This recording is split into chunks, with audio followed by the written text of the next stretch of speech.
America అధ్యక్షుడు Donald Trump తీరు చూస్తుంటే ఇరాన్ ముందు తన పరువు ఎలా కాపాడుకోవాలో అర్థం కాక నానా తంటాలు పడుతున్నట్లు కనిపిస్తుంది. ఎందుకంటే ఆయన తీసుకుంటున్న నిర్ణయాలు దీనికి మరింత ఊతమిస్తున్నాయని చెప్పొచ్చు. ముందు ప్రకటించడం, ఆ తర్వాత వెనక్కి తగ్గడం. గత కొన్ని రోజులుగా డొనాల్డ్ ట్రంప్ నిర్ణయాలు ఇలాగే ఉంటున్నాయి. దీంతోనే డొనాల్డ్ ట్రంప్ తీరుపై చాలా మందిలో అనుమానాలు వ్యక్తమవుతున్నాయి. ఎన్ని హెచ్చరికలు జారీ చేసినా సరే ఇరాన్ అమెరికా కోరినట్లుగా ఒప్పందం చేసుకోవడానికి ఏమాత్రం ముందుకు రావడం లేదు. దీంతో ఈ యుద్ధానికి ఎలా ముగింపు ఇవ్వాలో అర్థం కాక డొనాల్డ్ ట్రంప్ నానా తంటాలు పడుతున్నట్లు కనిపిస్తుందనే చర్చ ప్రపంచవ్యాప్తంగా సాగుతోంది. ఈ యుద్ధం కారణంగా అమెరికాలో ఇంధన ధరలతో పాటు ఇతర ధరలు కూడా పెరిగి ప్రజలపై భారీ ఎత్తున భారం పడుతోంది.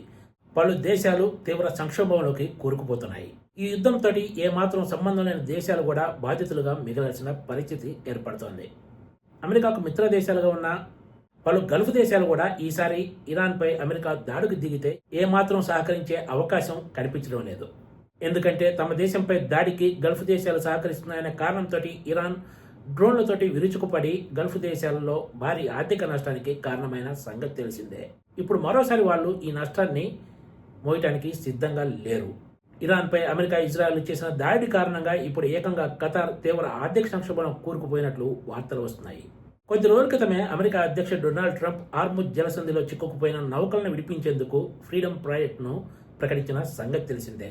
అయితే పాకిస్తాన్ కోరిన కారణంగా ఈ ప్రాజెక్టును నిలిపివేస్తున్నట్లు డొనాల్డ్ ట్రంప్ ప్రకటించి అందరినీ ఆశ్చర్యపరిచారు. మళ్ళీ ఇప్పటి వరకు ఆ ఊసెత్తలేదు. తాజాగా డొనాల్డ్ ట్రంప్ మరో కీలక ప్రకటన చేశారు. అదేంటంటే ఇరాన్పై మరోసారి భారీ దాడులకు మంగళవారాన్ని తాము ముహూర్తంగా ఎంచుకున్నామని, కానీ ఖతార్, సౌదీ అరేబియాతో పాటు మరికొన్ని యుఏఈ దేశాల కోరిక మేరకు ఈ దాడులను నిలిపివేసినట్లు ఆయన చెప్పుకొచ్చారు. ఇరాన్తో చర్చలు సాగుతున్నందున ఈ దాడులను వాయిదా వేయాలని ఆయా దేశాలు కోరినట్లు ట్రంప్ తన ట్రూత్లో పేర్కొన్నారు. ఇరాన్తో చర్చలు విఫలమై ఈసారి ఒప్పందం కుదరకపోతే మాత్రం ఈసారి దాడులు మరింత విధ్వంసకరంగా ఉంటాయన్నారు. దీనికి సిద్ధంగా ఉండాలని ఇప్పటికే తమ అధికారులను ఆదేశించినట్లు డొనాల్డ్ ట్రంప్ ప్రకటించారు. ఇప్పుడున్న పరిస్థితుల్లో అమెరికా మరోసారి ఇరాన్పై భారీ దాడులకు దిగే అవకాశాలు చాలా చాలా తక్కువ అనేది ఎక్కువ మంది నిపుణుల అభిప్రాయం. ఇరాన్, అమెరికాల మధ్య ఒప్పందానికే ఎక్కువ ఛాన్స్లు ఉన్నట్లు చెప్తున్నారు. ఒకవేళ డొనాల్డ్ ట్రంప్ దూకుడుగా నిర్ణయాలు తీసుకున్నా కూడా ఈసారి యుద్ధం విషయంలో గల్ఫ్ దేశాలు అమెరికాకు సహకరించే అవకాశాలు ఉండవనే చర్చ కూడా సాగుతుంది. అయితే ఈ మొత్తం వ్యవహారం ఎప్పటికీ కొలిక్కి వస్తుందనేది మరి కొద్ది రోజులు పోతే గానీ తేలేలా లేదు.